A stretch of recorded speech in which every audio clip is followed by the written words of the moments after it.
আজি এজন এনেকুৱা ব্যতিক্ৰমী ব্যক্তিৰ সৈতে আপোনালোকক চিনাকি কৰি দিব ওলাইছোঁ। তেখেতৰ একান্ত প্ৰচেষ্টাৰ কাৰণে তেওঁ আজি এতিয়া স্বাৱলম্বী হৈ উঠিছে।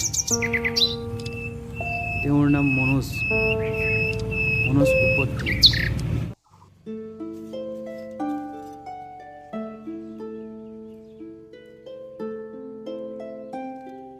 যোৱাটো বছৰৰ লকডাউনৰ মাজতে তেওঁ তামোলৰ পুলি জগোৱাৰ এটা প্ৰয়াস কৰিছিল।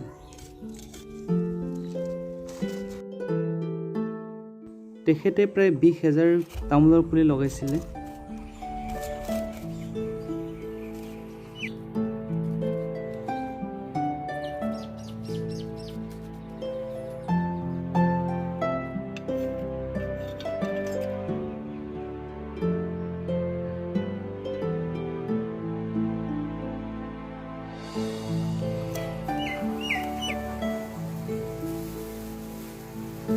তেখেত এতিয়া সম্পূৰ্ণৰূপে স্বাৱলম্বী।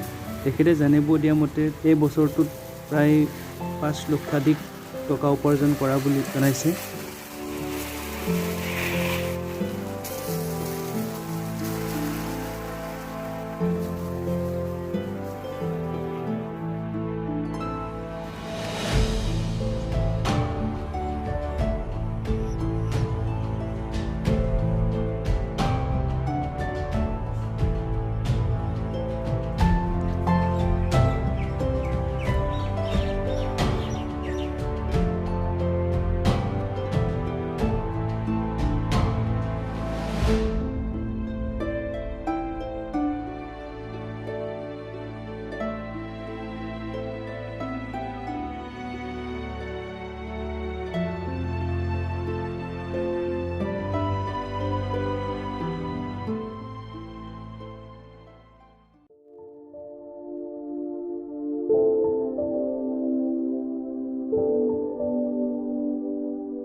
মই এইটো যোৱা বছৰ লকডাউনৰ মাজতে আৰম্ভ কৰিলোঁ।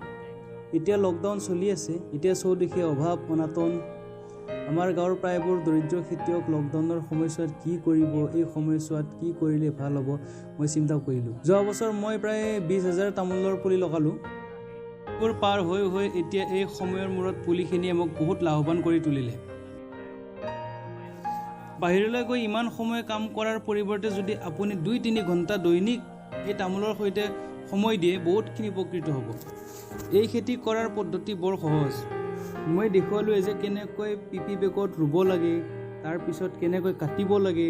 আপোনালোকে এইটো কৰিলে বহুখিনি উপকৃত হ'ব। এই খেতি কৰাৰ সকলোখিনি পদ্ধতি মই আপোনালোকক অৱগত কৰাম যে কি কৰিব, কেনেকৈ কৰিব, কাটিং কেনেকৈ কৰিব। আৰু বেংগালুৰুৰ পৰা অহা পুলিবোৰে 3 পৰা 4 বছৰৰ ভিতৰত ফল দিয়ে বুলি কয়। মই এটা ডাঙৰ প্ৰত্যাহ্বান লৈ কাম কৰি আছোঁ যে আমাৰ লোকেল বীজো কোনো গুণে কম নহয়। এই প্ৰত্যাহ্বান লৈ মই কাম কৰি আছোঁ।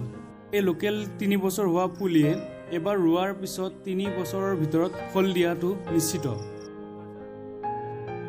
বৰঞ্চ প্ৰতিডাল গছত 4টাকৈ আশী ধৰিব বুলি মই নদী ক'ব পাৰোঁ। এই গছৰ পুলিবিলাক বাঢ়ি আহিবলৈ ঘৰুৱাভাৱে কোনবিধ প্ৰাকৃতিক সাৰ ব্যৱহাৰ কৰিব? সৰু আখৰ বুলিবলৈ গ'লে আমাৰ বাৰীৰ পিছত থকা পেলনীয়া সামগ্ৰী, গাই গৰুৰ গোবৰ আদিৰ পৰা আমি প্ৰস্তুত কৰিব পাৰোঁ আৰু ইয়াৰ কোনো আপোনাৰ পইচা খৰচ কৰিব নালাগে। আৰু কেনেকৈ প্ৰস্তুত কৰা হয় আৰু কিছুমান আমাৰ পদ্ধতি আছে, সেই বিষয়ে আমি নেক্সট ভিডিঅ'ত আপোনালোকক অৱগত কৰিম। আৰু সদশেষত মই আপোনালোকক কওঁ যে এটা ক্ষুদ্ৰ জেগাত কম সময়ত কম টকাৰে এটা ভাল ব্যৱসায় কৰিব পাৰিব। এটা তামোল কিনিব গ'লে এটকা খৰচ পৰে, কিন্তু এবছৰত এটা পুলিয়ে 30ৰ পৰা 35 টকা পৰ্যন্ত বজাৰ মূল্যত বিক্ৰী হয়। এটা কম সময়ত আমি ভাল এটা উপাৰ্জন কৰিব পাৰোঁ। খৰিৰ কাৰণে অনাই বনাই ঘোঁৰাবিলাকৰ কি কৰোঁ কি নকৰোঁ হৈ থাকে। সেইবিলাকে গুটি লগালেও সিহঁতে ভাল এটা 1 বছৰ 2 বছৰৰ ভিতৰত লাভান্বিত হ'ব।